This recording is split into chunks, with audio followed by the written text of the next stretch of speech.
बिस्मिल्लाहिर्रहमानिर्रहीम। तमाम देखने वाले स्टूडेंट्स को मोहम्मद नुमान इंजुब की तरफ से अस्सलाम वालेकुम। तो स्टूडेंट्स, आज हमारे पास क्वेश्चन नंबर 3 है। क्वेश्चन नंबर 2 तक हम लोग कर चुके हैं, उम्मीद है आप लोग भी कर चुके होंगे। तो क्वेश्चन नंबर 3 की तरफ चल रहे हैं। वो हमें कह रहा है find an equation of line. आपने इक्वेशन ऑफ लाइन फाइंड करनी है through the intersection of lines. आपके पास कुछ लाइन्स गिवन है जिसको मैंने नाम दे दिया है L1, L2, L3 और L4 का। तो हमने जी इन चारों लाइंस को नाम दे दिया L1, L2, L3, L4 का। अब हम लोग एक काम करने वाले हैं, हम दो दो लाइंस का यूज करके ना पॉइंट्स फाइंड कर लेंगे, जिस तरह से x और y में पॉइंट ऑफ इंटरसेक्शन आप लोगों ने फाइंड किया था।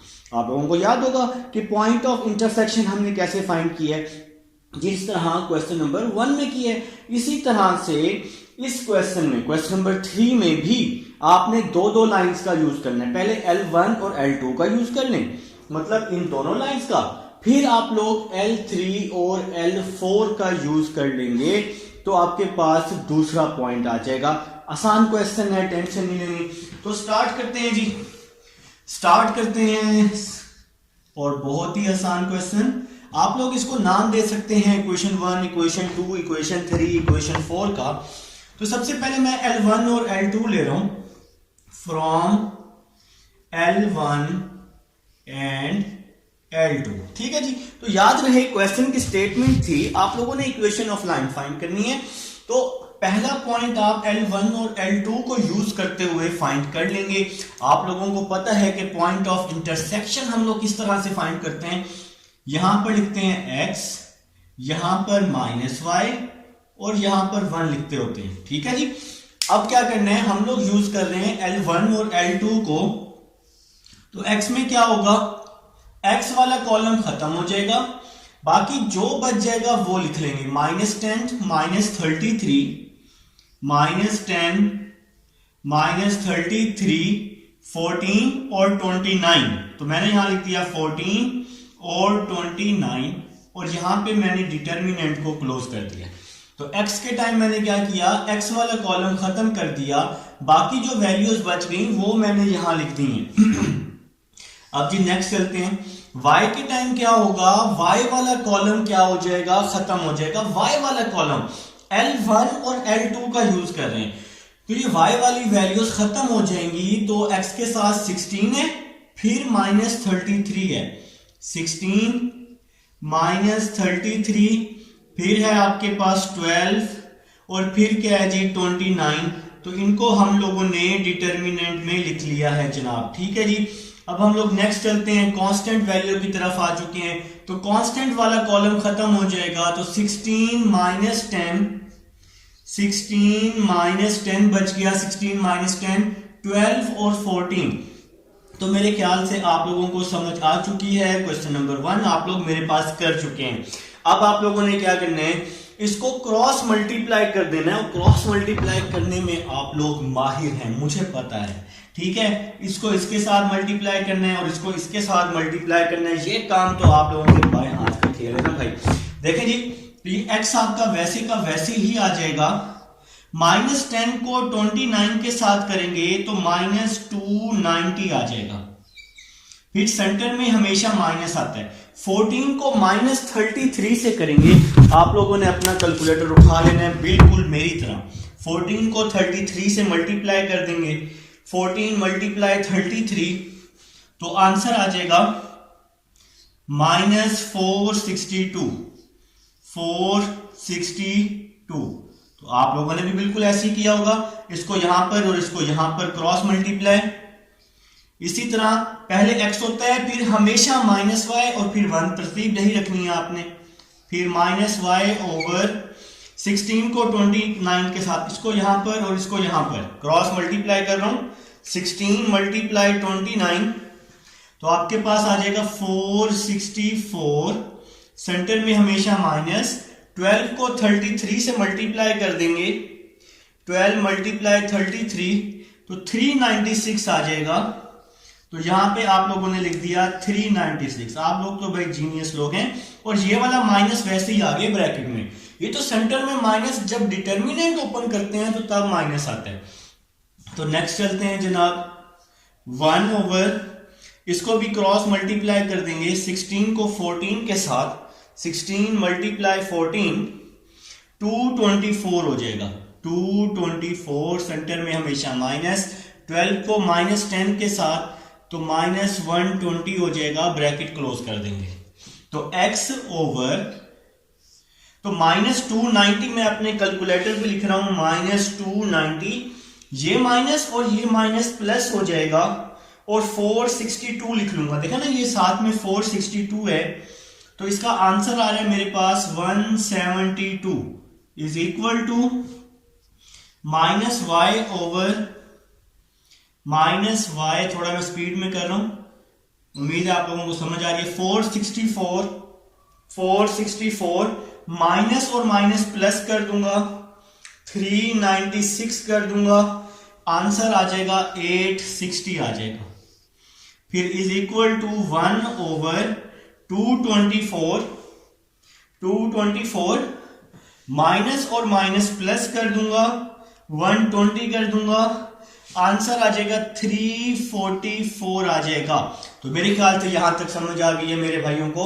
अब आप लोगों ने क्या करना है, x को कांस्टेंट के इक्वल करना है, x 172 is equal to 1 over 344 और y वाली वैल्यू को भी कांस्टेंट के इक्वल कर देना है, minus y 860 is equal to 1 over 344। तो भाई आप लोगों ने सिंपल क्या किया, x को भी कांस्टेंट के इक्वल, y को भी कांस्टेंट के इक्वल।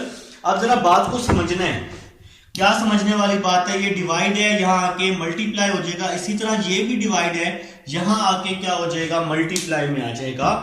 तो अब हम लोग इसको नेक्स्ट करते हैं जी। नेक्स्ट आपके पास क्या होने वाला है, नेक्स्ट तो बहुत ही आसान स्टेप होगा। क्या स्टेप होगा, ये 172 1 से मल्टीप्लाई हो जाएगा, तो आपके पास आ जाएगा x is equal to 172 over 344 और minus y is equal to 860 को 1 से मल्टीप्लाई किया, 860 ओवर 344 आ जाएगा, 860 ओवर 344 आ जाएगा। मेरे ख्याल से यहां तक समझ है। अब अपने अपने कैलकुलेटर पे लिखेंगे 172 डिवाइडेड बाय 344 लिख देंगे और आंसर आ जाएगा 1/2 आ जाएगा।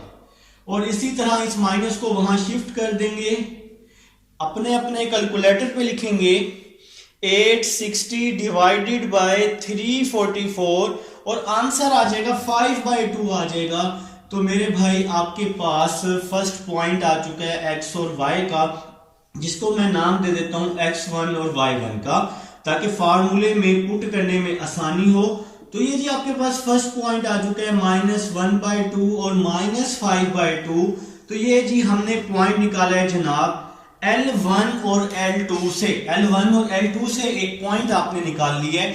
अब आप इसी तरह L3 और L4 से पॉइंट निकाल लेंगे।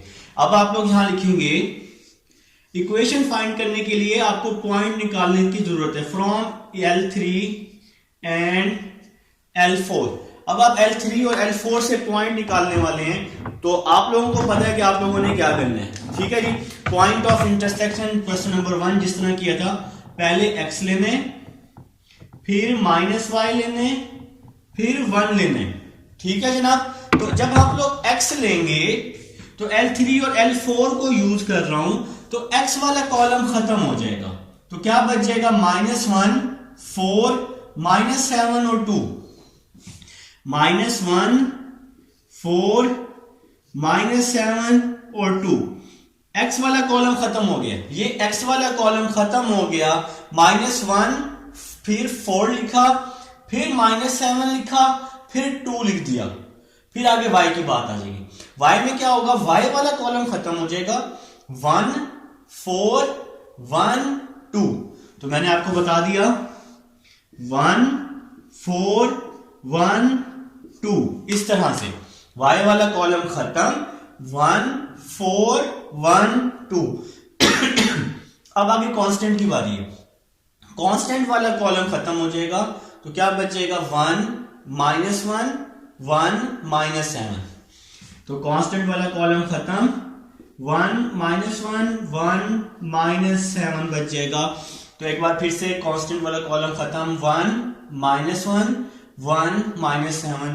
इस तरह से आपने पॉइंट फाइंड करना है। नेक्स्ट चलते हैं जी, x ओवर क्रॉस मल्टीप्लाई कर देंगे इसको इसके साथ, इसको इसके साथ, -1 को 2 के साथ मल्टीप्लाई करेंगे तो -2 आ जाएगा, सेंटर में आएगा माइनस, -7 को 4 के साथ करेंगे तो -28 आ जाएगा। ठीक है जी, क्रॉस मल्टीप्लाई किया है। इसी तरह से नेक्स्ट -y ओवर, यहां भी क्रॉस मल्टीप्लाई कर देंगे, 2 1 2, सेंटर में -4 1 4, फिर इज इक्वल टू 1 ओवर, यहां भी क्रॉस मल्टीप्लाई कर देंगे, 1 को -7 के साथ, सेंटर में हमेशा माइनस, 1 को -1 के साथ तो -1 आ जाएगा। समझ आ गई है। नेक्स्ट चलते हैं जी, x ओवर -2 + 28 तो 26 हो जाएगा, प्लस का 26 हो जाएगा ना। फिर यहां पे क्या आ जाएगा, -y ओवर 2 -4 -2 हो जाएगा। फिर यहां पे क्या आ जाएगा, 1 ओवर -7 + 1 तो -6 हो जाएगा। अब आप लोगों को बताएगा आप लोगों ने क्या करना है, कांस्टेंट को भी, x वाली वैल्यू को भी कांस्टेंट के इक्वल कर देना है। x over 26 is equal to -1 over 6। x वाली वैल्यू को भी कांस्टेंट के इक्वल कर देना है और y वाली वैल्यू को भी कांस्टेंट के इक्वल कर देना है। अगर आप लोग y वाली वैल्यू को ध्यान से देखें तो माइनस से माइनस क्या हो रहा है, कैंसिल हो रहा है, इसकी तो हम लोग बाय बाय कर देते हैं। ठीक है जी, हाँ भाई, माइनस से माइनस कैंसिल हो गया ना, तो यहां बच गया y over 2 is equal to -1 over 6 बच गया। ठीक है जी, अब आप लोगों ने क्या करना है, 26 यहां पे डिवाइड है तो यहां पे आके मल्टीप्लाई कर देंगे, 2 भी यहां पे आके मल्टीप्लाई कर दूंगा, क्वेश्चन को मजीद सिंप्लीफाई कर दूंगा, तो इंशाल्लाह समझ आएगी आप लोगों को जनाब। आप लोग बस ये point of intersection question number 1 देखो जाके लाजमी। ठीक है, तो 26 को यहां -1 के साथ मल्टीप्लाई किया तो x आ जाएगा, x is equal to -26 over 6 आ जाएगा। तो 26 यहां डिवाइड है ना, 1 के साथ मल्टीप्लाई हो गया है। इसी तरह y भी, 2 यहां डिवाइड है, 1 के साथ मल्टीप्लाई हुआ है तो -2 ओवर 6 आ जाएगा। y is equal to -2 over 6 आ जाएगा। तो हमने इस 2 को यहां 1 के साथ मल्टीप्लाई किया है, 26 को यहां 1 से मल्टीप्लाई कर दिया है। नेक्स्ट चलते हैं जनाब, यहां पे नेक्स्ट चलते हैं, कटिंग 2 3 are 6, 2 13 are 26। ठीक है, तो x का क्या आंसर आ जाएगा, -13 ओवर 3। इसी तरह से यहां पर भी आप लोग कटिंग कर देंगे, 2 1 are 2, 2 3 are 6, तो y का क्या आंसर आ जाएगा, -1 ओवर 3।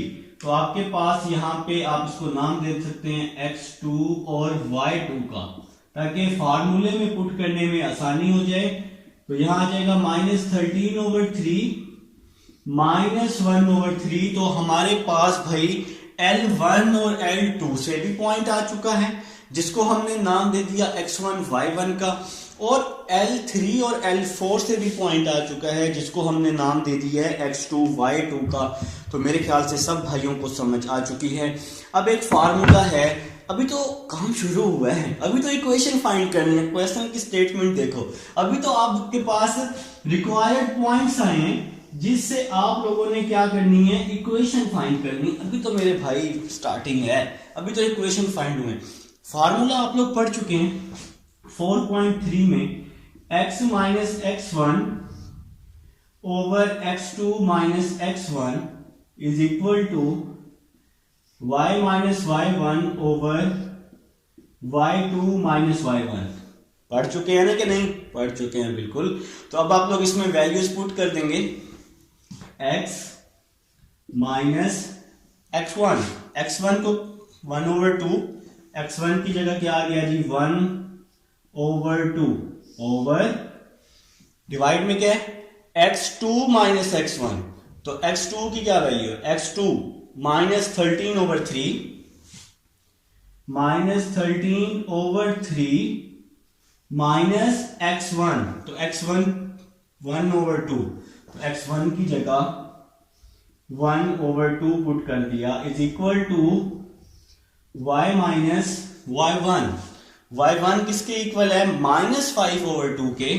तो y1 की जगह आप लोगों ने पुट कर दिया -5/2, ठीक है जी, -5/2, और y2 माइनस y1, तो y2 किसके इक्वल है? y2 -1/3, y2 की जगह आ गया जी y2 -1/3 माइनस y1 किसके इक्वल है? -5/2 के। कोई कंफ्यूजन नहीं है, फार्मूले में वैल्यूज को आप लोगों ने पुट कर दिया बस, तो -5/2 पुट कर दिया जनाब, सारी वैल्यूज पुट कर दी। अब हम इसका एलसीएम ले लेते हैं। देखिए जी, इसके डिवाइड में 1 है तो नीचे वाली वैल्यूज को मल्टीप्लाई करते होते हैं और बाकी वैल्यूज को क्रॉस मल्टीप्लाई, 2 को x के साथ, 1 को 1 के साथ, फिर ओवर। इसी तरह यहां भी नीचे वाली वैल्यूज को मल्टीप्लाई करते होते हैं और बाकी वैल्यूज को क्रॉस मल्टीप्लाई। एलसीएम का सबसे आसान तरीका होता है 2 13s are 26, 3 1s are 3, 3 2s are 6। नीचे वाली वैल्यूज को मल्टीप्लाई, बाकी वैल्यूज को क्रॉस मल्टीप्लाई, सबसे बेस्ट तरीका है एलसीएम लेने का, ठीक है। नेक्स्ट चलते हैं, यहां भी ऐसे, तो ये आ जाएगा 2y माइनस माइनस प्लस 5, ये वाला माइनस और ये वाला माइनस प्लस 5, और ये 2 जो है हमने एलसीएम ले लिया ऊपर वाली वैल्यू का, इसके नीचे 1 था ना, तो नीचे वाली वैल्यूज को मल्टीप्लाई, बाकी वैल्यूज को क्रॉस मल्टीप्लाई कर दिया। इसी तरह से डिवाइड में भी इस पूरी वैल्यू का भी एलसीएम ले लिया। 3 2s क्या होता है? 6 होता है ना, तो -1, 2 को 1 के साथ किया क्रॉस मल्टीप्लाई, 2 1s क्या होता है? 2 होता है, minus minus plus, 3 5s 15, 2 3s 6 होता है। तो यहां पे भी आप लोगों ने एलसीएम ले लिया भाई, कोई कंजूसी नहीं करनी है एलसीएम लेने में। तो देखें जी, ये 2 3s 6 कर दिया मैंने, फिर इसको मैंने क्रॉस मल्टीप्लाई कर दिया, 2 को 1 के साथ, 3 को 5 के साथ, माइनस और माइनस प्लस कर दिया। नेक्स्ट चलते हैं मेरे भाई, 2x minus 1, 2x minus 1/2 over -26 minus 3 -29/6 हो जाएगा, is equal to 2y plus 5/2 over, अच्छा ये मैं जरा रेज कर देता हूं, -2 प्लस 15 13 हो जाएगा, 13/6 हो जाएगा। तो यहां पे सिंपल आप लोगों ने इसको प्लस माइनस कर दिया है।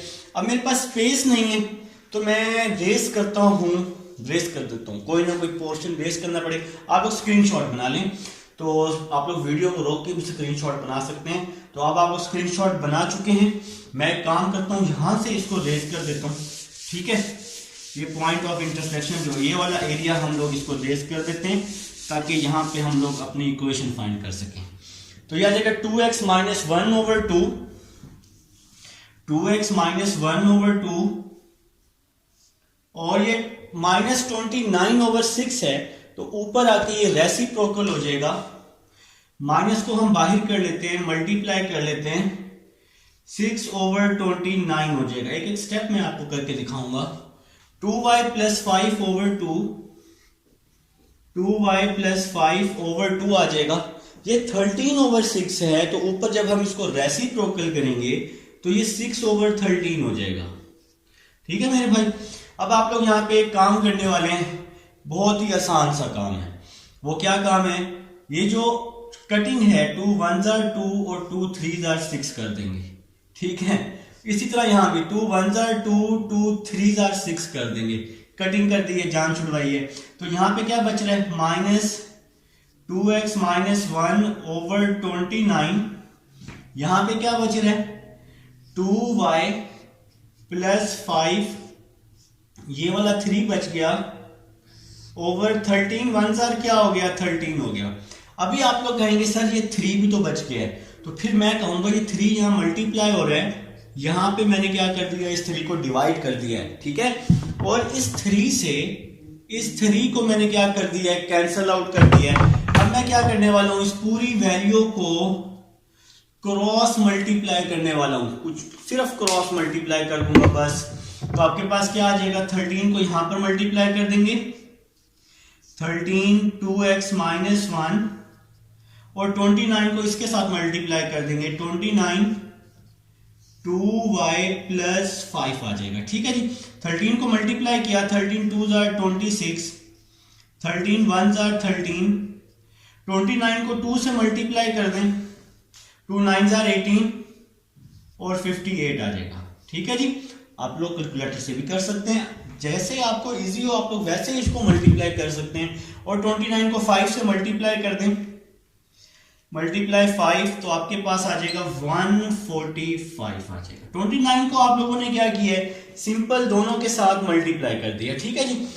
नेक्स्ट चल रहे हैं जी, आपके पास आ जाएगा -26x, दूसरी साइड पे जाके +26x हो जाएगा, +13 इस साइड पे आके -13 हो जाएगा, 58y अपनी जगह पर मौजूद है और साथ में 145 भी अपनी जगह पर मौजूद है, इज इक्वल टू में 0 आ जाएगा। अब हम लोग इसको सॉल्व करने वाले हैं, तो 26x प्लस 58y -13 प्लस 145 कर देते हैं, तो आपके पास आ जाएगा आंसर 132 आंसर आ जाएगा, 132 इज इक्वल टू में 0 आ जाएगा। इस पूरी इक्वेशन में से 2 कॉमन ले लेते हैं, तो 13x आ जाएगा, 29y आ जाएगा, 66 आ जाएगा, इज इक्वल टू में 0 आ जाएगा। ये 2 यहां मल्टीप्लाई हो रहा है, वहां 0 के नीचे डिवाइड हो जाएगा, तो ये 0 हो जाएगा। 29y plus 66 is equal to 0, तो ये आपकी रिक्वायर्ड इक्वेशन आ जाएगी। ये 2 जहां मल्टीप्लाई था ना, यहां आके डिवाइड हो गया है। तो ये था जी आपके पास क्वेश्चन नंबर 3 था। उम्मीद है जी आप लोगों को समझ आई है। सिंपल क्वेश्चन है, आप लोगों ने क्या करना था, 4 इक्वेशन थी, 2 इक्वेशन को यूज करके आप लोगों ने पॉइंट ऑफ इंटरसेक्शन फाइंड किया। पॉइंट ऑफ इंटरसेक्शन फाइंड करने के बाद फिर आप लोगों ने क्या किया भाई, इक्वेशन में फार्मूले को पुट कर दिया और आपका आंसर आ गया 13x प्लस 29y प्लस 66। तो ये था जी आपके पास क्वेश्चन नंबर 3। उम्मीद है समझ आ चुकी है। अब हम लोग जी बोर्ड को रेस करते हैं और क्वेश्चन नंबर 4 की तरफ चलते हैं।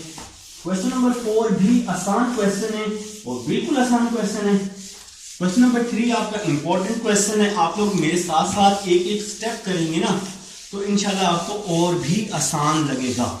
लेकिन तब आसान लगेगा जब आप लोग मेरे साथ साथ करेंगे, एक एक स्टेप करेंगे, नोट करेंगे, समझेंगे और मेरे से पूछेंगे भी से। मुझे जब फीडबैक देंगे ना तो मैं आपको मजीद अच्छा पढ़ाऊंगा, ठीक है। तो क्वेश्चन नंबर 4 की तरफ चलते हैं। क्वेश्चन नंबर 3 रेज हो चुका है। क्वेश्चन नंबर 4 वो कह रहे हैं find the condition that the lines, आपके पास कुछ लाइंस गिवन हैं। आपके पास फर्स्ट लाइन है y is equal to m1x plus c1, y is equal to m1x plus c1। c1 ही है ना मेरे भाई, बिल्कुल c1 है। तो आप लोगों ने क्या करना है, एक सिंपल सा काम करना है, साथ साथ इक्वेशन बना लेंगे। ये प्लस y है ना, इस साइड पे क्या हो जाएगा आके माइनस y हो जाएगा। तो m1x minus y plus c1 is equal to 0। तो ये आपके पास इक्वेशन बन जाएगी। और आपके पास सेकंड दिया हुआ है y इज इक्वल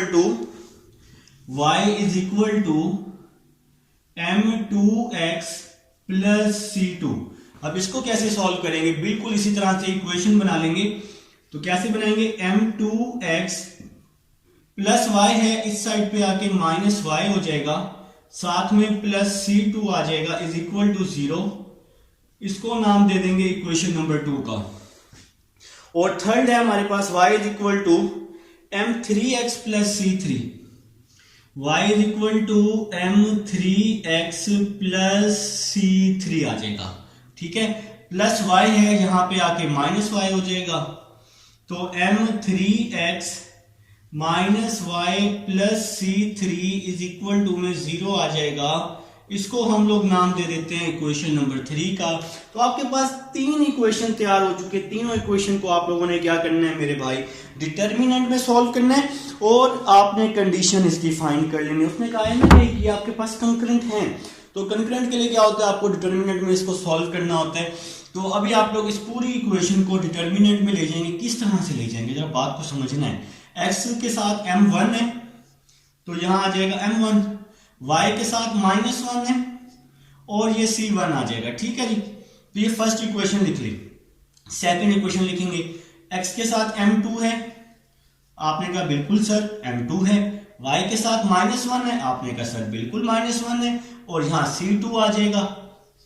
अब नेक्स्ट चलते हैं, नेक्स्ट थर्ड इक्वेशन, x के साथ m3 है, y के साथ -1 है और यहां पे c3 आ जाएगा इज इक्वल टू 0 आ जाएगा। ठीक है जी, तो ये हमने इसको डिटर्मिनेंट में चेंज कर लिया। इसको ओपन करने, इसको ना ओपन करने का बहुत ही आसान तरीका मैं आपको समझाऊंगा, जो कि आप लोग फर्स्ट ईयर में भी पढ़ चुके हैं। फर्स्ट ईयर में भी आप लोग ये मेथड पढ़ चुके हैं मेरे भाई। बड़ा ही आसान तरीका बताने वाला हूं मैं। यहाँ पे ना -1 के नीचे 0 बनाने वाला हूं। -1 के नीचे क्या बनाने वाला हूं, 0 बनाने वाला हूं। जरा बात को समझना है, कुछ जीनियस लोगों को मेरी बात की समझ आ चुकी है। ठीक है, तो -1 के नीचे ये स्ट्रेट लाइन है ना, ये स्ट्रेट लाइन बनाई हुई है मैंने। ठीक है, अब देखें जी, मैं R2 में चेंजिंग लेके आना चाह रहा हूं, तो मैं यहां कर दूंगा R2 माइनस R1। R2 को R1 में से क्या कर दूंगा, माइनस कर दूंगा, फिर इस -1 के नीचे 0 बन जाएगा। कैसे, आप लोग पहले भी कर चुके हैं। ठीक है, कर चुके हैं भाई फर्स्ट ईयर में चैप्टर नंबर 3 में मैट्रिक्स वाले में। R2 माइनस R1, देखें आपको पता है जो वैल्यू पहले लिखते हैं उसमें चेंजिंग आती है, R1 में चेंजिंग नहीं आती। तो R1 को आप लोगों ने क्या किया, वैसे का वैसे ही लिख लिया, C1। ठीक हो गया जी। अब पहली वैल्यू को पहली वैल्यू से माइनस करेंगे तो क्या आएगा, m2 माइनस m1। ये इसको सॉल्व करने का सबसे आसान तरीका है। पहली वैल्यू को पहली वैल्यू से माइनस किया, दूसरी को दूसरी के साथ माइनस किया। यहां पहले ही माइनस मौजूद है तो इसका साइन चेंज होगा ना, -1 + 1 क्या हो जाएगा, 0 हो जाएगा। और यहां क्या आ जाएगा, C2 माइनस C1। तो ये बहुत आसान काम है भाई, ये तो बहुत ही आसान काम हो गया। ठीक है, अब हमने यहां भी 0 बनाना है R3 में, तो यहां भी लिख देंगे R3 माइनस R1 लिख देंगे। ठीक हो गया, तो R3 की पहली वैल्यू M3 माइनस M1, तो यहां क्या आ जाएगा, M3 माइनस M1 आ जाएगा। ठीक है, इसी तरह -1 और इसको जब माइनस करेंगे इसका साइन चेंज होगा, -1 + 1 0 हो जाएगा। इसी तरह C3 माइनस C1, तो हम लोग इसको R1 में से कर रहे हैं ना, C3 माइनस C1 आ जाएगा। तो ये सिंपल सा काम था। अब आप इसका डिटर्मिनेंट ओपन कर लोगे। डिटर्मिनेंट ओपन करना बहुत आसान है। जब आप लोग इसकी फर्स्ट वैल्यू लोगे, इसका कॉलम और रो छोड़ दोगे, 0 को यहां भी मल्टीप्लाई, 0 को यहां भी मल्टीप्लाई, तो इसका आंसर 0 आ जाएगा। तो फर्स्ट वैल्यू का तो आंसर 0 आ गया, उसकी जगह मैंने सिंपल 0 लिख दिया है, ओपन करने की जरूरत नहीं है। जब फर्स्ट वैल्यू लेंगे ना, कॉलम भी छोड़ देंगे, रो भी छोड़ देंगे, तो 0 को यहां मल्टीप्लाई, 0 को यहां मल्टीप्लाई, तो आंसर 0 आ जाएगा। आपको पता है फर्स्ट वैल्यू के साथ प्लस लेते हैं, दूसरी के साथ माइनस लेते हैं। जब इसके साथ माइनस लेंगे, माइनस और माइनस क्या हो जाएगा, प्लस हो जाएगा, तो +1 आ जाएगा। ठीक है जी, तो आप लोगों ने क्या करना है, इसका कॉलम भी छोड़ देना है, इसकी रो भी छोड़ देनी है। तो आपके पास क्या बचेगा, M2 minus M1, M2 minus M1, C2 minus C1। इसका कॉलम भी छोड़ दिया, इसकी रो भी छोड़ दी। M2 minus M1, C2 minus C1, M3 minus M1, M3 minus M1, C3 minus C1। और दूसरी वैल्यू लेने की जरूरत नहीं है, वो खुद ब खुद 0 हो जाएगी। ठीक है जी, वो कैसे जब आप ये थर्ड वैल्यू लेंगे, इसका कॉलम भी छोड़ देंगे, इसकी रो भी छोड़ देंगे, 0 को यहां मल्टीप्लाई, 0 को यहां मल्टीप्लाई, तो आंसर 0 आ जाएगा। तो ये फायदा हुआ हमें 0 बनाने का। ठीक है जी, तो वो तो 0 हो गया। तो अब ये 0 खत्म, ये भी 0 खत्म, तो आपने सिंपल क्या करना है, इसको यहां क्रॉस मल्टीप्लाई, इसको यहां क्रॉस मल्टीप्लाई, तो क्या आ रहा है जी, M2 माइनस M1 और साथ में क्या आ रहा है C3 माइनस C1, सेंटर में हमेशा माइनस आता है, डिटर्मिनेंट में आप लोग अभी मल्टीप्लाई सीख आ रहे हैं, बल्कि सीख के ही आ रहे हैं क्वेश्चन नंबर 1 में 3 में, और इसको यहां मल्टीप्लाई M3 माइनस M1 और C2 माइनस C1। अच्छा, उसने बोला था कि ये आपके पास इज इक्वल टू 0 है, तो ये वैल्यू 0 के इक्वल, उसने कहा था कि कंकरेंट है, ठीक हो गया, तो कंडीशन फाइंड करनी है, तो इसलिए ये पूरी वैल्यू 0 के इक्वल आ रही है। ठीक है जी, ये पूरी वैल्यू यहाँ माइनस हो रही है तो इस साइड पे आके प्लस हो जाएगी, तो कुछ इस तरह आ जाएगा M3 minus M1 C2 minus C1 is equal to, ये वैल्यू आ जाएगी M2 minus M1 C3 minus C1। ये पूरी वैल्यू यहाँ माइनस थी तो यहाँ की प्लस हो गई इक्वल के इस साइड पे, और ये वैल्यू वैसे ही आ जाएगी, ये कंडीशन आपकी फाइंड हो जाएगी मेरे भाई। तो ये था जी आपके पास क्वेश्चन नंबर 4 था। अब हम चलेंगे क्वेश्चन नंबर 5 की तरफ। आप लोग लिख लेंगे जी, क्वेश्चन नंबर 5 लिख लेंगे, शाबाश। क्वेश्चन नंबर 5 को सॉल्व करते हैं, इसको हम लोग कर चुके हैं रेस, आप लोग वीडियो को रोककर इसको देख सकते हैं, स्क्रीनशॉट भी बना सकते हैं। ठीक है जी, क्वेश्चन नंबर 5 की तरफ चल रहे हैं। वो हमें कह रहे हैं क्वेश्चन नंबर 5 में आपने p फाइंड करना है, तो इक्वेशन दी हुई है 2x minus 3y minus 1 is equal to 0। 2x minus 3y minus 1 is equal to 0, ये फर्स्ट इक्वेशन है। सेकेंड इक्वेशन है 3x minus y, 3x minus y minus 5 is equal to 0, ये second equation है। और third equation है 3x plus p y plus 8। Third equation है 3x plus p y plus 8 is equal to 0। आपने p find करना है, और वो कह रहे हैं कि ये आपके पास डिटरमाइन द p, आपने p फाइंड करना है। तो सिंपल क्या करेंगे, इसको आप लोग डिटर्मिनेंट में पुट कर देंगे, डिटर्मिनेंट में पुट कर देंगे और आप अपना आंसर फाइंड कर लेंगे। x के साथ 2 है, y के साथ माइनस 3 माइनस 1, x के साथ 3 है माइनस 1 माइनस 5, x के साथ यहाँ 3 है, y के साथ यहाँ p है, और यहाँ पे 8 आ जाएगा, इज इक्वल टू में 0 आ जाएगा। ठीक है जी, अब आप लोग ये फाइंड करना सीख चुके हैं काफी सारे, बल्कि चैप्टर नंबर 3 फर्स्ट ईयर में भी। फर्स्ट वैल्यू लेंगे 2 का कॉलम भी छोड़ देंगे, 2 की रो भी छोड़ देंगे, तो क्या बचेगा माइनस 1 माइनस 5 p और 8 बच जाएगा। ठीक हो गया, पहली वैल्यू के साथ प्लस आता है, दूसरी वैल्यू के साथ माइनस आता है।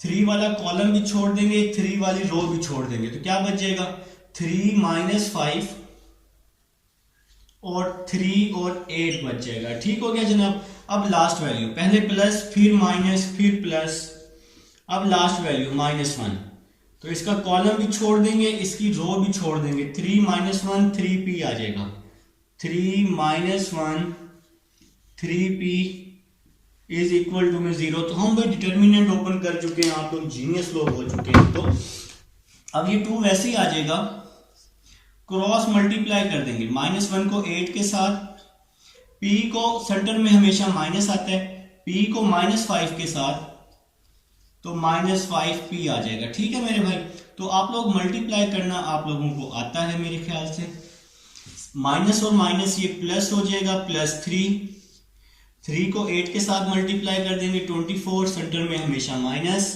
3 को माइनस 5 से कर देंगे तो माइनस 15 आ जाएगा, प्लस माइनस माइनस 1, 3 को p के साथ कर देंगे 3p, सेंटर में हमेशा माइनस, 3 को माइनस 1 के साथ कर देंगे तो माइनस 3 आ जाएगा, इज इक्वल टू में 0 आ जाएगा।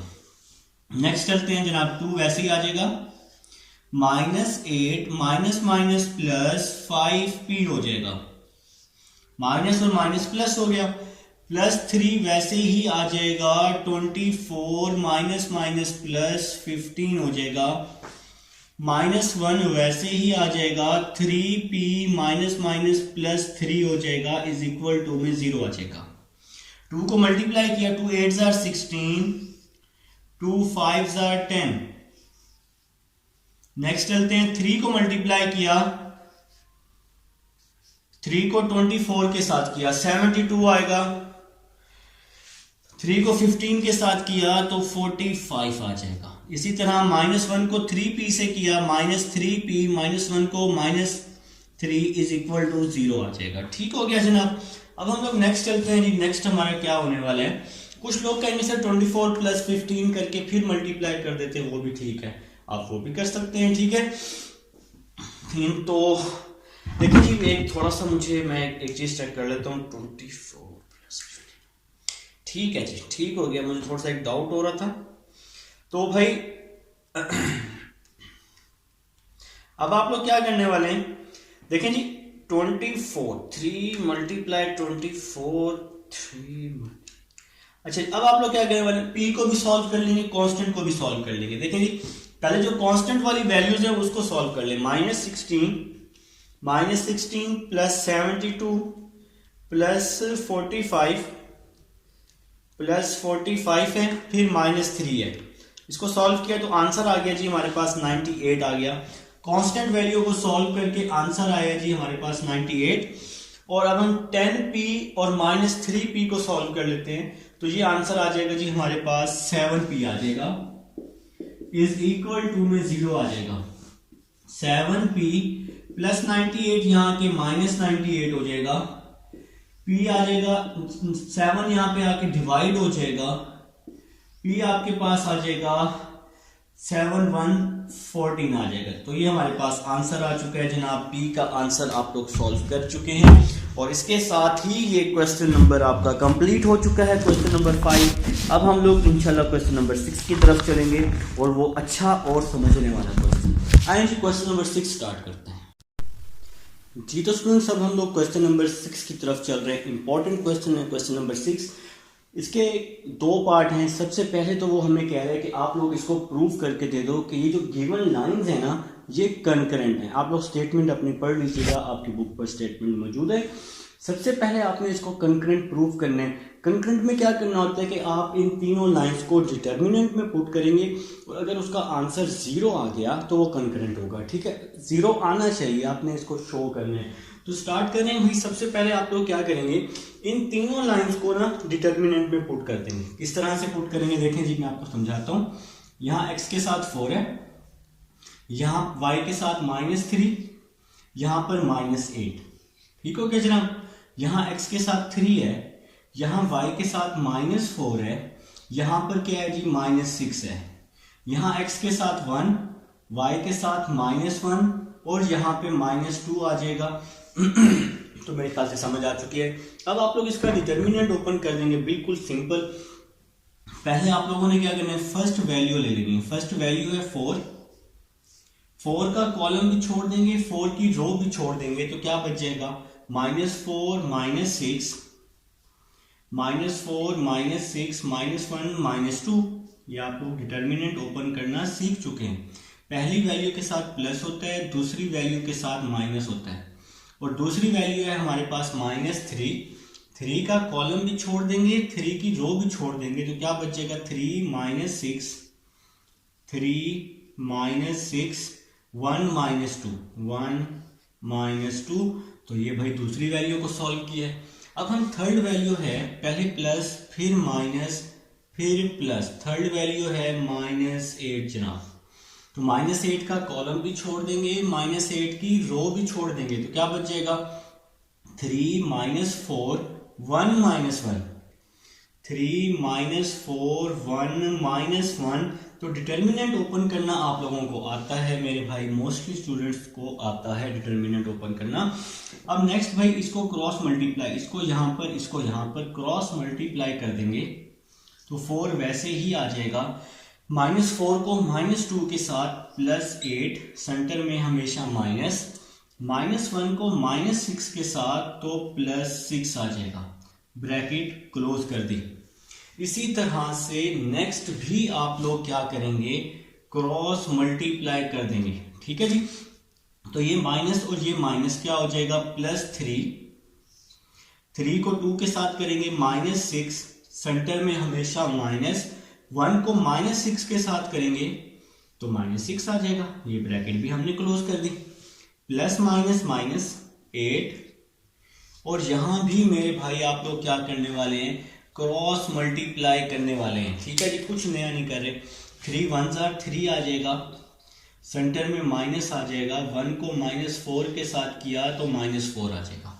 नेक्स्ट चलते हैं 4, 8 माइनस प्लस माइनस होते हैं, 8 -6 क्या हो जाएगा, 2 हो जाएगा, -6 3 माइनस माइनस प्लस होता है, -6 + 6 क्या हो जाएगा, 0 हो जाएगा, -8 -3 माइनस माइनस +4 हो जाएगा, और -3 + 4 क्या हो जाएगा, इसकी जगह मैं 1 लिख रहा हूं तो -3 + 4 1 हो जाएगा, ठीक है जी। अब इसको मल्टीप्लाई कर देते हैं, 4 2 8, 3 को 0 से किया 0, 8 1 8 हो जाएगा, +8 से -8 कैंसिल हो जाएगा, तो यहाँ पे क्या आंसर आ गया, 0। इसके नीचे आप लोग राइट करेंगे hence prove the given lines are concurrent, ठीक है जी, क्योंकि आंसर 0 आ चुका है। जब भी आंसर 0 आएगा तो लाइंस क्या होंगी, कंकरेंट होंगी, यही आप लोगों ने इसमें प्रूव करना था। अब हम लोग चलेंगे जी इसके नेक्स्ट पार्ट की तरफ, जो कि समझने वाला पार्ट है, ठीक है जी। नेक्स्ट पार्ट देखते हैं इसी क्वेश्चन नंबर 6 का। वो कह रहे third line bisects the angle formed by first 2 lines. Third line जो है वो बाइसेक्ट कर रही है पहली 2 लाइंस को। जरा बात को समझना है। फॉर एग्जाम्पल ये आपके पास फर्स्ट लाइन है, इसको हम नाम दे देते हैं L1 का, और ये आपके पास सेकंड लाइन है, इसको आप लोग नाम दे देते हैं L2 का, ठीक है। वो कह रहे हैं कि थर्ड लाइन बाइसेक्ट कर रही है, इन दोनों लाइंस को बाइसेक्ट कर रही है। तो भाई ये थर्ड लाइन को मैंने बाइसेक्ट करवा दिया इन दोनों के अंदर से, इसको आप लोगों ने नाम दे दिया L3 का, ठीक है। अगर हम इन दोनों को नाम देते हैं θ1 का, और इसको हम लोग नाम दे देते हैं θ2 का, ठीक है। तो अब आप लोगों ने क्या करना है, ये तब प्रूव होगा जब θ1 और θ2 इन दोनों का एंगल सेम आ जाएगा। अब आपने इस क्वेश्चन में, इसके सेकंड पार्ट में, ये दोनों एंगल जो है वो क्या करने हैं, प्रूव करने हैं। ये जो L1 है इसको आप लोग नाम दे दें M1 का, मतलब M मतलब स्लोप, इसको आप लोग M1 का नाम दे दें, L3 को नाम दे दें M3 का, L2 को नाम दे दें M2 का, ठीक है जी। तो अब आप लोगों को ये θ1 और θ2 प्रूव करना है, ठीक है जी। आप लोगों को प्रूव करना है θ1 और θ2। ये चीज प्रूव करने के लिए अब हमें सबसे पहले स्लोप चाहिए, इन तीनों लाइंस की स्लोप चाहिए। मैंने L1 को रिप्रेजेंट कर दिया M1 से, L3 को M3 से, L2 को M2 से, ठीक है। पहले हम इसका स्लोप फाइंड कर लेते हैं, फिर मैं आपको बताऊंगा कि इसको आपने कैसे प्रूव करना है। तो पहले आप लोग इसका स्लोप फाइंड कर लें। तो मैं यहां लिख रहा हूं slope of L1 is equal to M1। तो सिंगल लाइन का स्लोप का क्या फार्मूला होता है, -a/b होता है जनाब, ठीक है। तो आपको पता है कि x के साथ जो वैल्यू होती है वो a की होती है, M1 is equal to -x के साथ 4 है जी, ओवर y के साथ जो वैल्यू होती है वो b की होती है, तो -3 है, तो -3 आ जाएगा, माइनस से माइनस कट जाएगा, तो M1 आ रहा है हमारे पास 4/3। तो ये M1 आ चुका है जनाब 4/3। इसी तरह M2 निकालेंगे, तो यहां लिख लेते हैं slope of L2 is equal to M2, और ये फार्मूला है -a/b। अब हम लोग M2 फाइंड कर रहे हैं, तो फार्मूला मैं लिख चुका हूं, x के साथ जो वैल्यू होती है वो a की होती है, तो यहां x के साथ 3 है, तो a की वैल्यू 3 ओवर, और y के साथ जो वैल्यू होती है वो b की होती है, तो यहां b की वैल्यू है -4, माइनस से माइनस कट जाएगा, तो M2 आ रहा है आपके पास मेरे भाई 3/4 आ रहा है, ठीक है जी। तो ये हम लोग जी M2 फाइंड कर चुके हैं। अब आपको चाहिए M3 चाहिए, मतलब तीनों स्लोप आप लोगों ने सबसे पहले फाइंड कर लेने हैं। तो स्लोप ऑफ L3 फाइंड करने लगे हैं, M3 जिसको आप लोगों ने नाम दिया हुआ है फार्मूला यही है माइनस ए ओवर बी। तो m3 इज इक्वल टू, देखें जी यहां a के साथ 1 है और y के साथ -1 है, तो a के साथ 1 और b की वैल्यू -1। ठीक हो गया जी। तो माइनस से माइनस क्या हो गया, कैंसिल हो गया, छुट्टी कर दी। और m3 का आंसर 1 को 1 पे डिवाइड किया तो 1 आ गया। तो ये आपके पास m3 आ गया। मैंने एक बात आप लोगों को बताई थी कि इन स्लोप वाले क्वेश्चंस में हम लोग 10 का यूज करते होते हैं, तो tan थीटा का फार्मूला यूज करना है। और आप लोग यहाँ प्रूव करने की कोशिश कर रहे हैं कि θ1 और θ2 का जो आंसर है वो इक्वल आना चाहिए। ठीक है जी।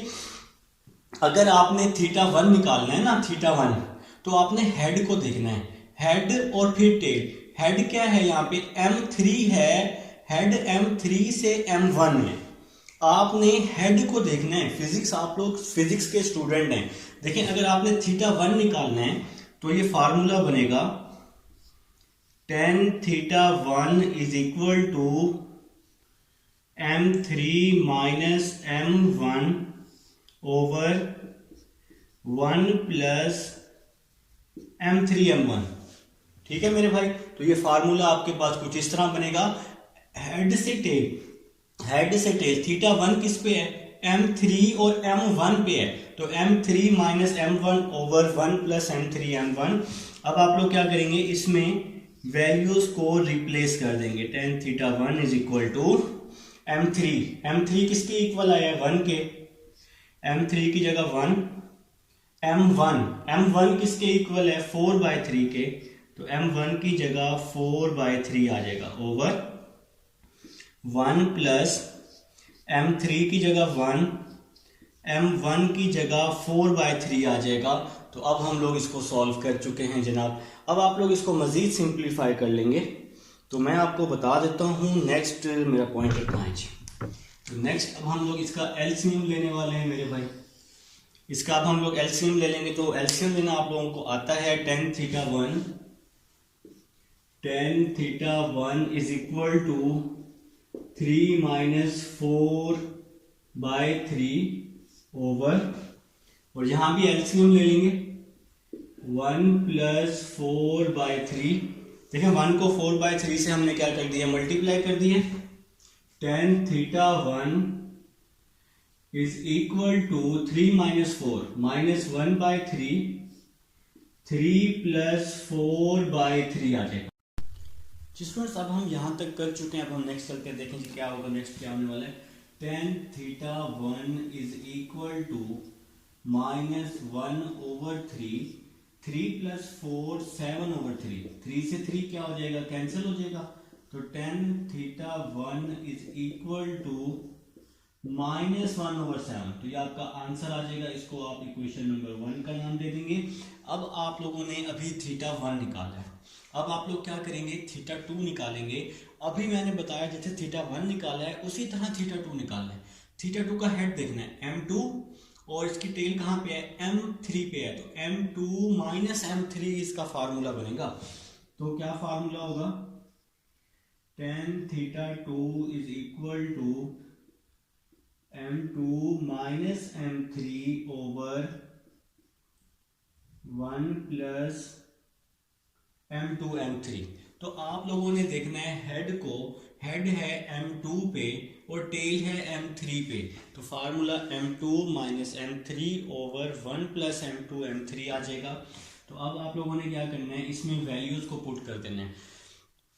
m2 की क्या वैल्यू है, 3/4, m2 की वैल्यू पुट कर दी 3/4 माइनस 1 प्लस m2 की वैल्यू पुट की 3/4, m3 की वैल्यू 1 है जनाब, तो m3 की वैल्यू यहाँ पे हमने 1 निकाली है।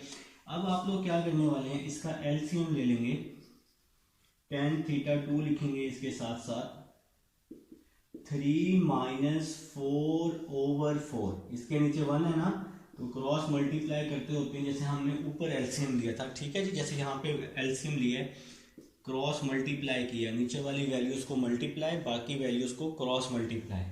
इसी तरह से यहाँ पर भी 4 प्लस 3/4, तो नीचे वाली वैल्यूज को मल्टीप्लाई, बाकी वैल्यूज को क्रॉस मल्टीप्लाई। ठीक है जी, नेक्स्ट चलते हैं। नेक्स्ट देखिएगा 4 से 4 क्या हो गया, कैंसिल हो गया। 4 को 4 से कैंसिल कर दिए तो आपके पास बच गया tan θ/2 इज इक्वल टू -1/7। तो ये इक्वेशन नंबर 2 आ जाएगी। तो देखें जी 3 - 4 -1, 3 + 4 7। तो tan θ1 और tan θ2 का क्या आंसर हो गया, सेम हो गया। तो इसके साथ आप लिखेंगे hints proof from equation 1 and 2। तो hints proof from equation 1 and 2। और इसके बाद आप लोग लिखेंगे the third line bisect the angle formed by the first 2 lines. तो ये आपका क्वेश्चन कंप्लीट हो जाएगा मेरे भाई। आप लोग स्क्रीनशॉट लेना चाहे तो ले सकते हैं। ये था जी क्वेश्चन नंबर 6। उम्मीद है आप लोगों को समझ आ चुकी है। अब हम चलते हैं क्वेश्चन नंबर 7 की तरफ।